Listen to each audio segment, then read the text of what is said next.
appeals, we do audit.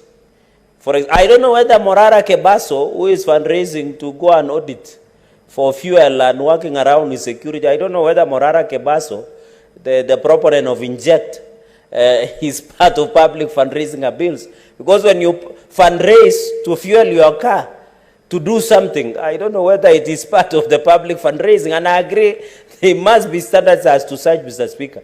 I don't know, public fundraising involves also fundraising for campaigns. I have not seen in this bill, Mr. Speaker. Although we have campaigning finance laws in this country, but this public, I think we should have just regulated in terms of auditing. Let us regulate to public fundraising appeals. Kenyans, today I want to teach you how to protect your natural resources and minerals. Behind me, that is Mrima Hill. Mrima, wale wanasemanga watu ya Mrima. That is Mrima Hill. This is Kwale County. Hapa ni Lungalunga constituency. I'm just a few kilometers from the border with Tanzania. Now this hill has a rare mineral called niobium. The niobium deposits that are on this hill are worth about 8.7 trillion Kenya shillings. All right? But there's something the local community has done, and you can learn something from that. They have put scouts and community rangers. So watu wanachaguliwa kutoka kwa community, wanajivolunteer, wanakuwa rangers. Now they live around the forest and within the forest, and they protect that forest. Ukikaribia hiyo mlima simu to protect the natural resources that are on that forest. Remember, that forest is also a kaya, which is used by Mijikenda as a cultural site. So in spite of the fact that it has 8.7 trillion worth of niobium deposits, it is also a cultural site. So the community of the Digo people and the community of this area have been protecting that natural resource. And that is what most of Kenyans have been unable to do. There are very many places in Kenya where our minerals are being mined and taken abroad without a benefit to the local communities. A good example is Cherargei, where there is oil. Very little benefit to the local communities as compared to what is mined and taken abroad. And that is actually the interest of most of the globalists and foreign nations here, to mine our natural resources so that they don't have to use theirs. Remember, niobium is used to make high-tech electronic equipment. It is used to strengthen steel. It is used to make a highly magnetic material. It is a very rare earth mineral. So as communities who are around where minerals are, you can learn something from this community in terms of putting together community rangers to protect your natural resources, because the government is not going to protect it. Once a corrupt official has been told 5% yako, 95% yangu, they are very happy and willing to let all your natural resources go. 8.7 trillion can actually fund our budget for 3 or 4 years without the need for taxes. Wizi wizi bila kazi. One of the things Kenyans need to do, they need to step back and understand William Ruto very well. You know? Yeah. They have not yet understood this guy. You know, Ruto, right now, he is not behaving like a candidate. He is not behaving like someone who needs people's votes in 2027. And why is he behaving like that? My best guess is he knows something that we don't know. And that something that we don't know is that there will be no election in 2027. He doesn't plan to have one. That's why even this is not there up to now. It's not fully constituted up to now. Because even by elections, he doesn't want them. So this guy is becoming dangerous every day. Because he has consolidated power. Yes, of course, you might look at Ruto like he is losing. But what is he losing? He is losing the people. But is he losing power? No. He has lost the people, but he has gained power. He is consolidating power every day. This guy literally owns parliament now, the National Assembly and the Senate. He can pass anything. Even if it is state of emergency, and a petition in a pita. This guy, the way he is right now, even if the police do something to me right now, and I go to IPOA, Ruto owns IPOA. So I'll be going back to him. Ruto right now owns the office of the DPP, an independent office under the constitution, but he owns it and controls it.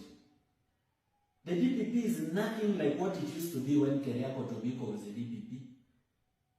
DPP signing withdraw corruption case, withdraw this one, withdraw that one, withdraw. It has become a business. Teacher Service Commission, an independent commission under the constitution. Watu wanatembea na barua za TSC kwa matanga. The guy owns part of the judiciary. He owns part of the judiciary. He is very dangerous.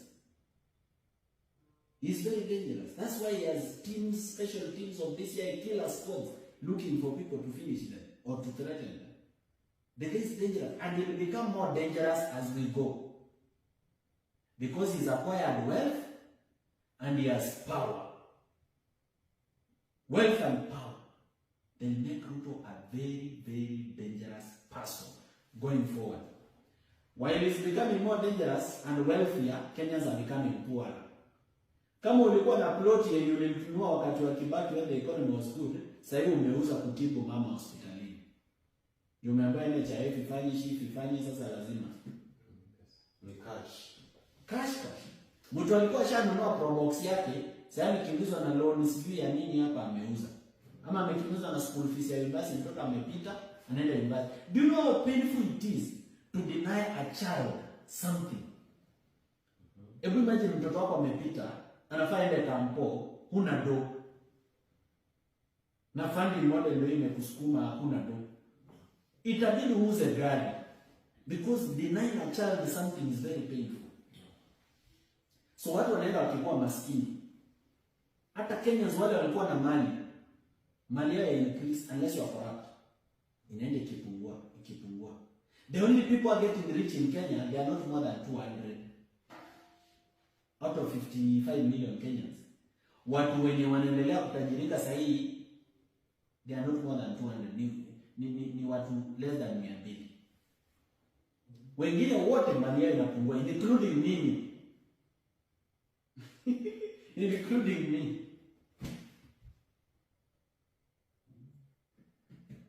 Things are bad. Things are bad. And you know, I'm telling Kenyans, corruption iko kwa counties. We know. We are aware. But can you compare what is stolen in the counties with what is stolen in the national government? If we fix leadership in national government, we'll fix the problems in the county. Because county gonna like 12 billion a year. Yeah? But national government saa Ministry of Health kunaendelea kuibiwa 104 billion for secure health system. Something that can cost $1 billion or less. They are spending 104 billion. How many counties can that money fund for 5 years? 2 counties for 5 years. You know, the kind of money that's stolen in national government. The situation in Kenya is bad, especially kama healthcare. Enda kwa hospitali hapa. Mtu ni mtoto wake wa kwanza, they should be celebrating, lakini analia. Mama amezaa na CS. Sasa kuzaa na CS imekuwa ni kama ni death sentence, ni bahati mbaya. Kisha kupata ni WhatsApp mara moja. You can imagine, mtu hajaipata do tangu mwaka ianze. Ni mtu anakanga jobless corner. Wakipata job mengi mtu amekwama kwa matope, gari imekwama, wanaenda msukuma wanapata 200. Sengine wanafanya garbage collection wanapata 200. Sengine kupiga tu shughuli wanabebea watu mizigo wanapata 500. Alafu unataka kumuitisha 30k pap ya CS ama 60k. Atatoa wapi? Hata kwa ndoto. Yeye hana ng'ombe ya kuuza. Yeye mwenyewe mahali anaishi, nyumba dirisha ameweka makaratasi. Kama kate. Ama gazeti. These people are heartless. They are heartless. Unajua wao wanaendelea kutajirika na watoto wao. Wananunua mandege, wananunua makampuni. They are making Kenyan companies to fail. Kenya Airways iunde loss. Kenya Ports Authority itengeneze loss. Sugar companies za Western zitengeneze loss. Ili zikuwe cheap wanunue. Alafu wanatudanganya public private partnerships, PPPs. Ukora. But what I can tell the Kenyan youth, wasidanganywe na mambo ya leaderless na wasidanganywe na mambo ya partyless. The women of Kenya have given birth to leaders, and we have leaders of integrity who can take power. Let's groom them, let's mentor them, let them have a party. Hata kama wataingia inject party, watengeneze party. Tufanye a coalition of 50 parties. Ndio. Yeah. Si lazima mtu aingie inject party, kwani ni lazima. Mtu atengeneze wao watengeneze. Tufanye coalition ya party 100 ama party 50. But if possible waingie. So that we start grooming the leaders of tomorrow. Because how do you remove William Ruto then you don't have a replacement? That is a mistake that very many countries have made. Sudan. Even Sri Lanka made that mistake. South Sudan made that mistake. Sudan, there was a revolution, it removed people from power. What happened? Sahi watu wanapangwa kama garbage, watu wameuawa. Wanapangwa like garbage. Piles and piles of dead bodies in Sudan. Because of removing a person from power, mumemchukia paka hamtaki kufikiria replacement. Mnasema tu Ruto must go, but you don't think, have you groomed the leaders to take over? It can happen. These things are not a dream. If William Ruto became president, people can become president. Na Gen Z wawachane na story ya kupigana na kanisa. We are fake pastors, we know. We know that. And we even know them, those fake pastors. Why do you still go to their churches? Mbona church yao watu umejaa? Kama tayari mnajua wao ni fake pastors. So we need It means the problem is not the pastor. the followers. The followers. Civic education ingilianga hapa. Bad leaders come from bad citizens. Kama nyinyi wenyewe hamjajielewa, mta expect aje leader amejielewa. Because your choice is as good as the knowledge available to you. Wachana kupigana na church, because the kind of change we need the church. The church is very powerful. The church is second to government in terms of power. We need the church. And majority of the church is okay. Kuna a few rotten apples, but are they the reason we are going to stop you worshiping God? And sasa tuache kuabudu Mungu juu William Ruto amechafulia. God was there before him. God was there before William Ruto, and he will be there after him. This is a good reason for us to worship him more. And not just Christianity, even Muslims. They should look at the leaders who are elected in Kenya who profess Islam, who say they are Muslims. Do they even do anything close to the teachings of the Quran? Leaders in wanajifanya Waislamu Kenya, do they do anything close to what is the teaching in the Quran? They don't. No, me, I read the Quran out of curiosity. They don't. It means, see, Christianity became a faith. Every religion in Kenya has been misused. But that's not a reason to stop worshiping Allah or God. No. At the end of the day, we need God. So the first thing we need to do, we need to stay alive. Because he is not joking. If William Ruto will not have if he is planning not to have an election in 2027, then he is not joking. Which is most likely. Very likely. Yeah. Or if he plans to have an election where he wins 98% like Paul Kagame, then we should expect that he doesn't want an opponent. Hiyo pia tujue. But 2027 ni mbali. Mimi hata nashindwa how Kenyans are able to wait. I'm already impatient. 3 more years of suffering.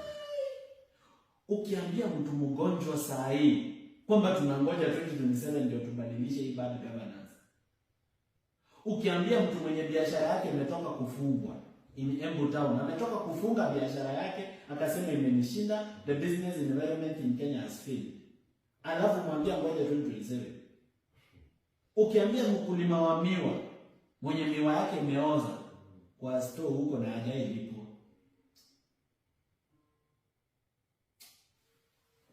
It is far. ukiambia mtu amepoteza ploti zake juu ya kufanyia kazi county akiwa kwa pending bill, ati angoje 2027. Ukiambia mtu mwenye Ruto amegrab shamba yake angoje 2027. 2027 is very far. It is far. But something needs to happen. Something needs to happen urgently. And for that thing to happen, the Kenyan people must be on one page. And for us to be on one page, sisi wenye tuko na knowledge, we need to take it to the villages. They need to transfer that knowledge to the ground. Wasikuwe tu keyboard warriors, kila siku ni kucomplain. You complain about Kashagwa, you complain about Kindiki, you complain about Ruto, but you're not doing anything about it on the ground. Civic education. So me, when I made the decision not to go to Uhuru Park, it was a decision of leadership. Sio kila time ati mimi nasikiza ground. Ground inasemaje nafanya hiyo. Ground inasemaje nafanya. That's being a populist. If you want to prove to the Kenyan people that you are a leader, or even to the people of your generation that you are a leader, you need to sit down, listen to people, but after listening to them, make a right decision. Not a popular decision, a right decision. You make a right decision, then you popularize the right decision.